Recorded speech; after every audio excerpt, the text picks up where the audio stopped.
Hello everyone, I hope you are well. Today I'm just going to talk a little bit about my drawing and some of the process that I've gone through with it. But first I want to say is thank you for those who are watching my tutorials. I truly appreciate it, as well as thank you to my subscribers for subscribing and being extremely interested in my work. So I do want to talk just a little bit about my process and which is happening, because I know in the last video, you guys, I said, you know what, when next time you see this drawing, it's going to be completely different, and yes, it is different. So I'm going to talk a little bit about that in this little clip of the video, but let's get started just a bit on it. So I'm going to talk a little bit about the linear structure, so the structure of the actual drawing, and also I'm going to talk a little bit about what I have changed. So when we look at the actual drawing, the one thing that I want to talk about is what I changed. So I did change my draw line because of the fact that on my last drawing, just because I was just trying to get the lay in, I realized that my draw line was too far out. So I brought that in. I also changed my eye, erased my eye, and brought my eye back in because it was too far out, also too big. As well as I came in and brought in my cheekbones on this side just a little bit more in, so it could look a little bit more like the actual drawing. Another thing that I did, of course, I brought in a little bit more information in my top knot, so you can kind of see what's happening with that.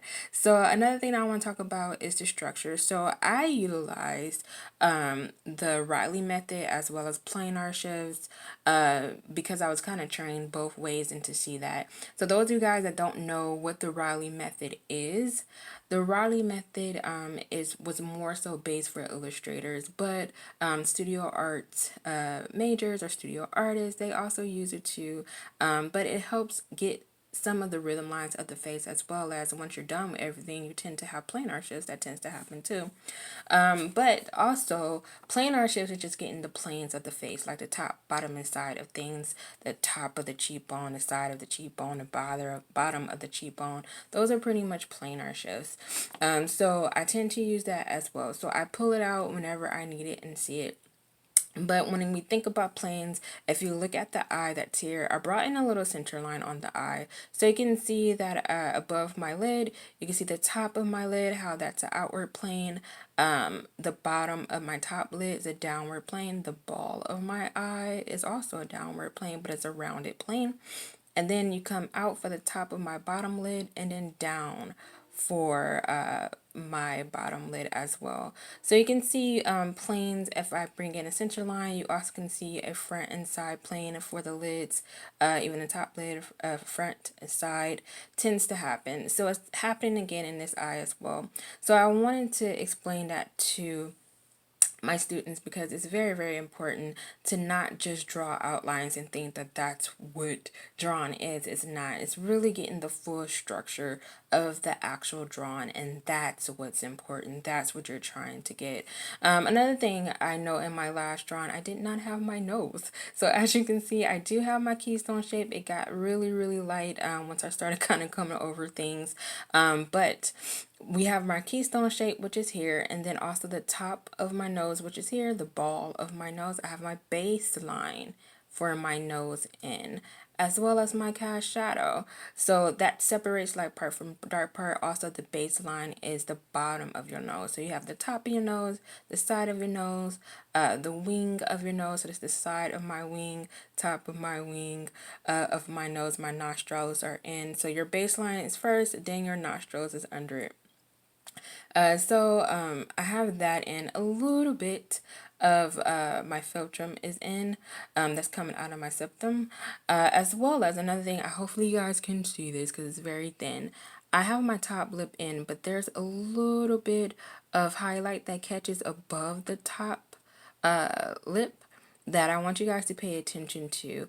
And it actually, when light hits, you will see it, but it also gives your lip form. So it gives it kind of like a sliver of a top, and then also give it downward plane for the top of your lip. It comes out, another downward plane for under the lip, and then the ball of the chin. So I have these things, and as you can see, I worked on my project just a little bit more, or my demo just a little bit more for you guys, because I really wanted to get the likeness of my actual photo ref that I took of myself. So this is where, you guys, I want to see your drawing. Those of you guys that are my students, I really want to see your drawing in this form before we go into light and shade. This is where I want you to be, where you did your corrections, you came in, you have some type of planar shifts, whether simple or complex, that are happening. And you have form that's happening in that face. The one thing that the photo does, it completely flattens your face out. So you kind of got to bring in some bone structure, bring in some planar shifts, just to kind of get your face to start to have form. Because right now we don't have value at this moment that helps turn form. We have to describe it with our lines. So this is how we describe it with our lines. Another thing, and I'm not sure if I talked about, but I also got my ear. My ear wasn't 100% in when I first did it. And now you can see the top of my ear. You can see inside of my ear, my lobe. You can also see all the structure that's involved in that ear. So that's very important as well. So another thing that I definitely want to talk about, and this is something that's going to segue into the next clip of this video, is I want to talk about my shadow edge. So I keep telling you guys that everything has a top, bottom, side. Everything has a shadow edge, and your shadow edge is one of the most important inner corners you can ever have.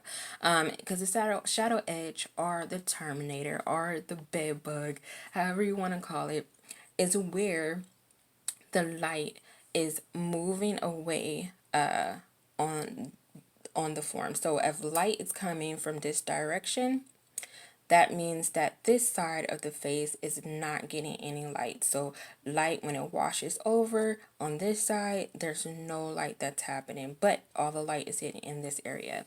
So when it comes to your shadow edge, your terminator, your bedbug line, whatever you want to call it, it normally starts in the head, in the top of the head, and move all the way down.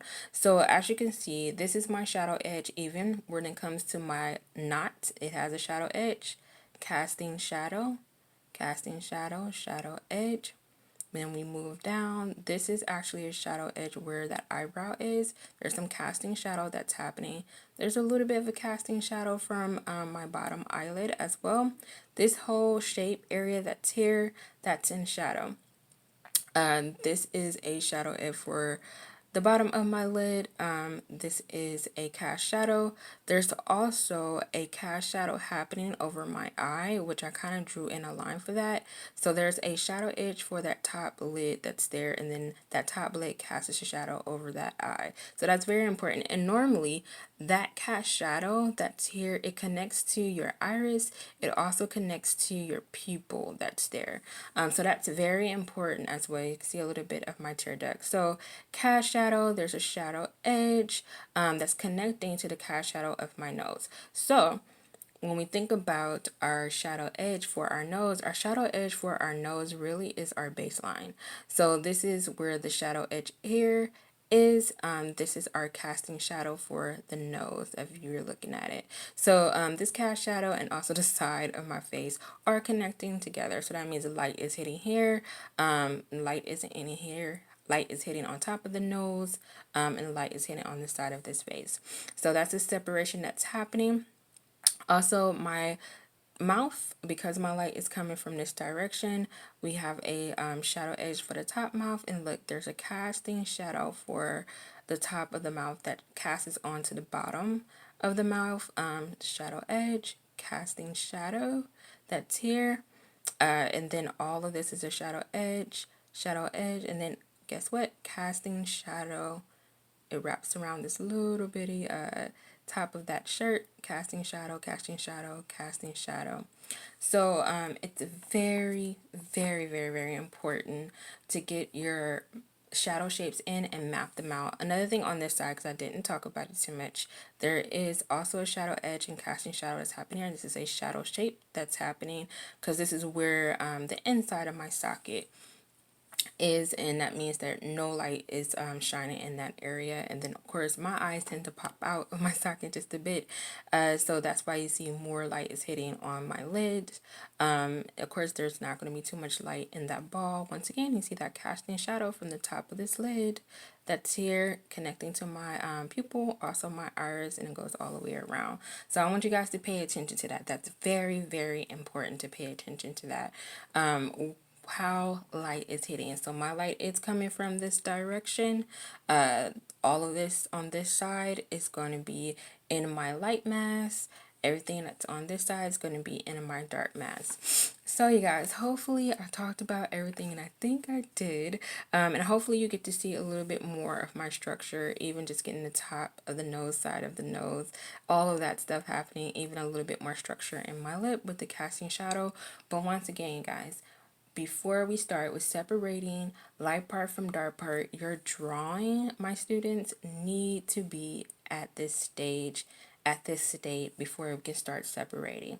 So hopefully this helped anything out, because I know this drawing looks completely different than my first drawing, and that's just because I really wanted to go in, get things a lot more accurate to what I was seeing, and getting the drawing actually correct, and also just explain to you guys what I did. So in the next clip, I will see you guys again within this video, and I will be talking about separating light part from dark part. So I'll see you guys in the next clip.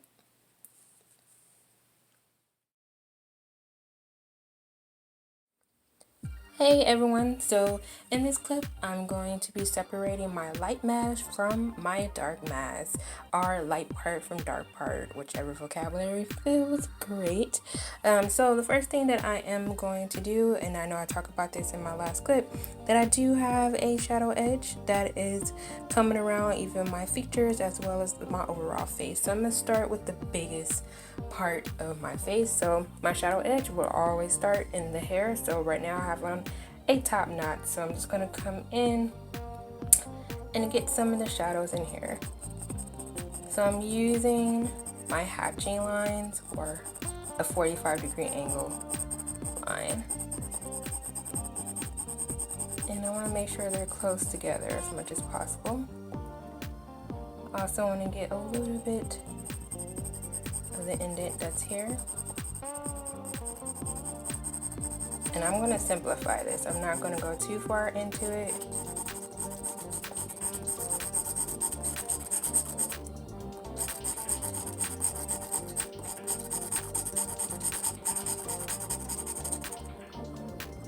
Get on this side.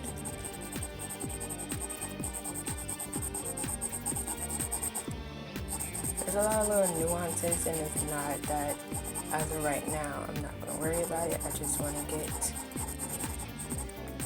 the bigger parts done.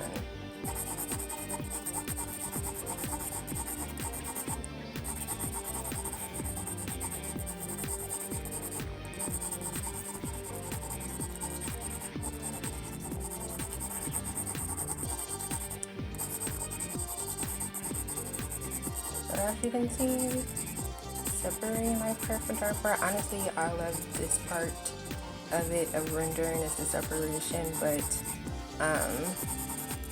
it takes time. Rendering takes time.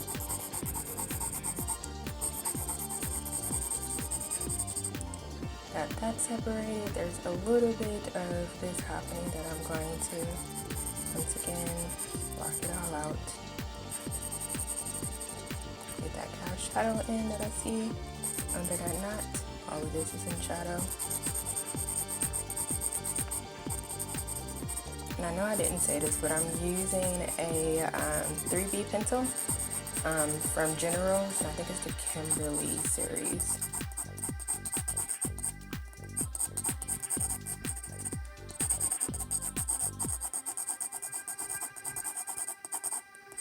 Still using some quick hatching lines just to separate it.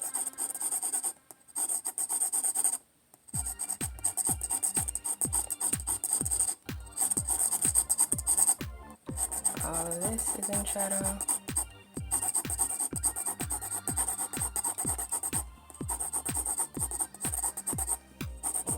Including my ear is in shadow as well.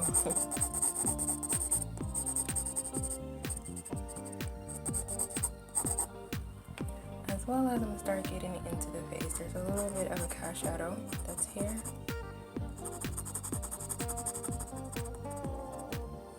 There is a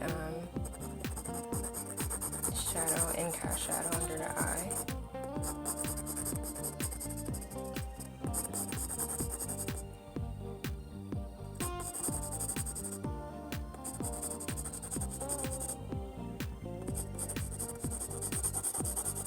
And I'm going to come back to the eye right now. I just want to get a little bit of the separation in. And this is in shadow as well.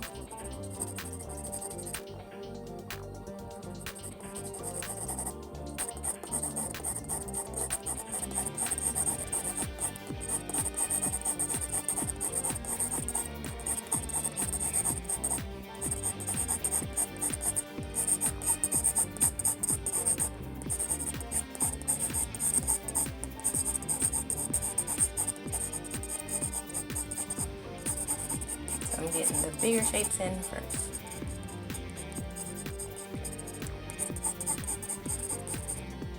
Also can get this baseline,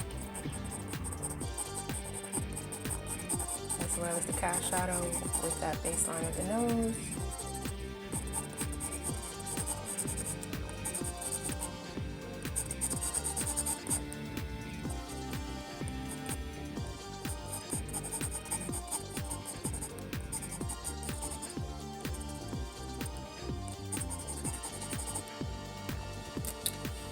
Another thing I want to get it in, continue with the face. So I'm just going to get the top of my mouth because that's in shadow with that cast shadow as well.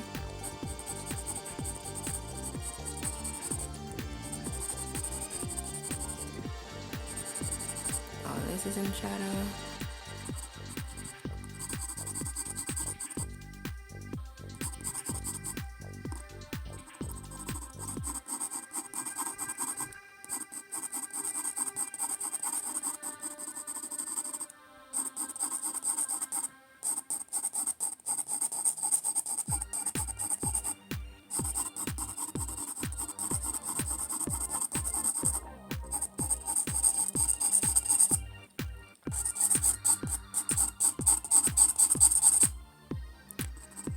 Cast shadow.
Some of the bigger shapes, and I also need to get in the shadow that's here above my eye. kind of come in and slow down just a bit into these eyes as well. So there is a little bit of a crease line that's here. It's going to darken even on this side. It's going to darken that crease line for right now. There is a shadow edge for that lid, cast shadow over that eye that goes into the iris and into the pupil.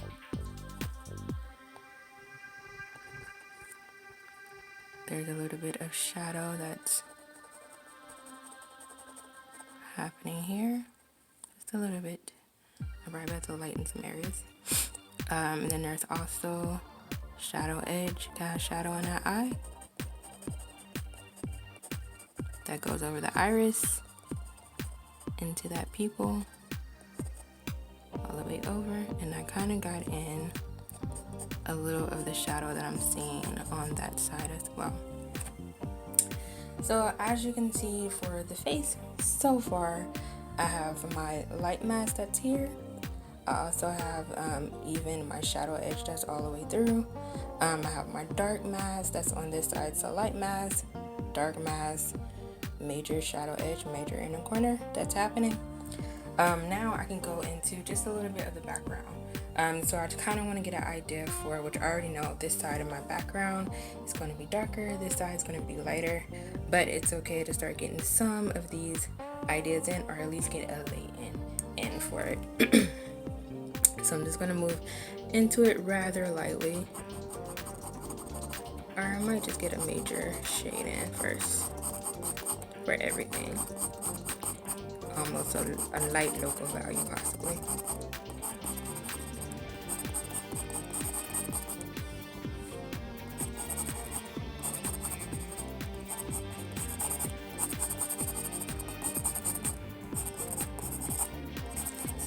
I want to think of my background as well as what's happening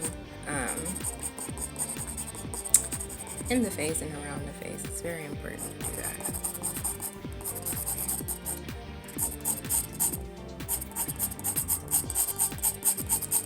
Right now I'm just going to get a local value kind of lay in.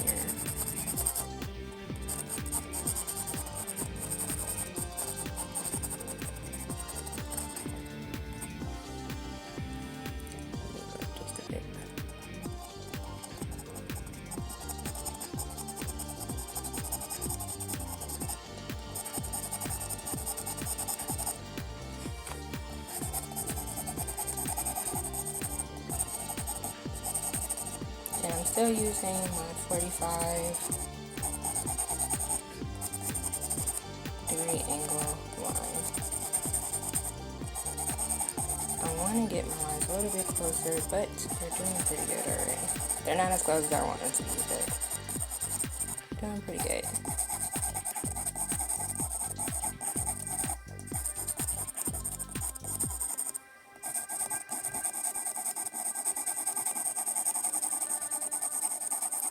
Once again, separating light part from dark part, for me, that's one of my favorite parts of doing.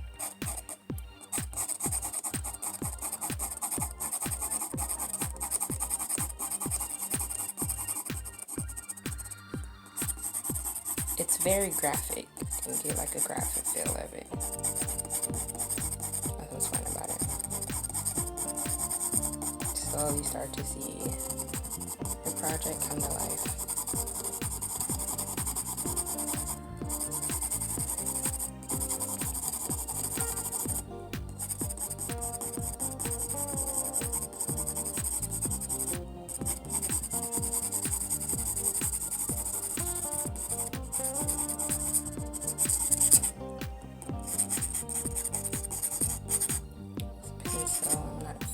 Scratching.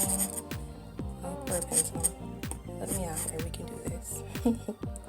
I'm trying to rotate it to the part that isn't so scratchy.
So you guys don't have to do this, but I'm going and doing it. So I'm using my sponge, and I just wanna blend out some of that background. I'm gonna cover some white, get a little blended layer in, but I'm gonna be coming back over with some hatching lines.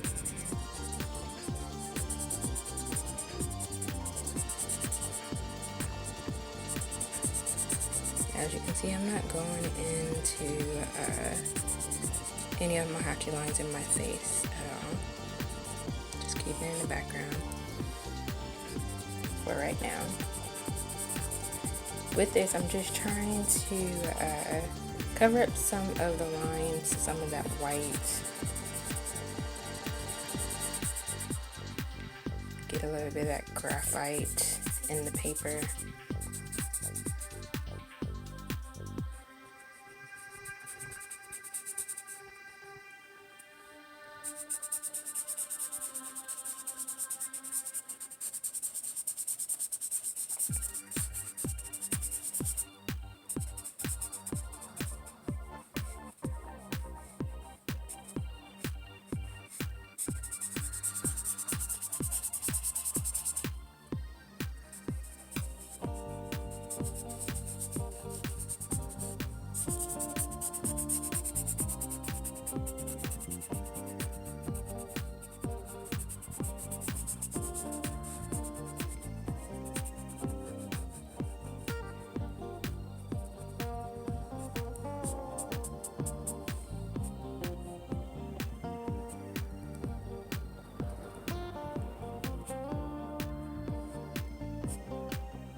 You can see I'm wearing and tearing my sponge. I'm a little heavy-handed.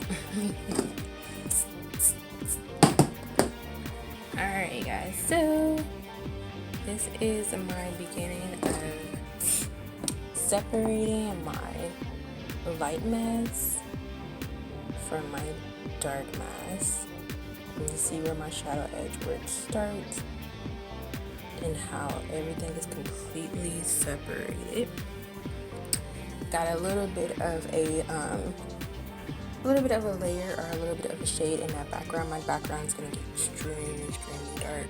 And actually, my also when we go into, which will be very soon, probably the next video, when we go into local value, my shirt is gonna get a lot darker, as well as my wrap is gonna get darker, and then I'll distribute values from there. So that will definitely be in the next video, but I just wanted to get a short video out just to let you guys know, or at least show you how to separate your light part from your dark part, or your light mask from your dark mask. Hopefully this helps. It gives you a little bit of an idea of how light illuminates, and it does definitely help with a little bit of the beginning stages of light logic before you start to distribute your values. So hopefully this helped. I'll see you guys in the next video. And thank you everybody for subscribing, watching. I truly appreciate it, the support, and continue to support me. And have a nice day and a nice night, guys. Bye, guys.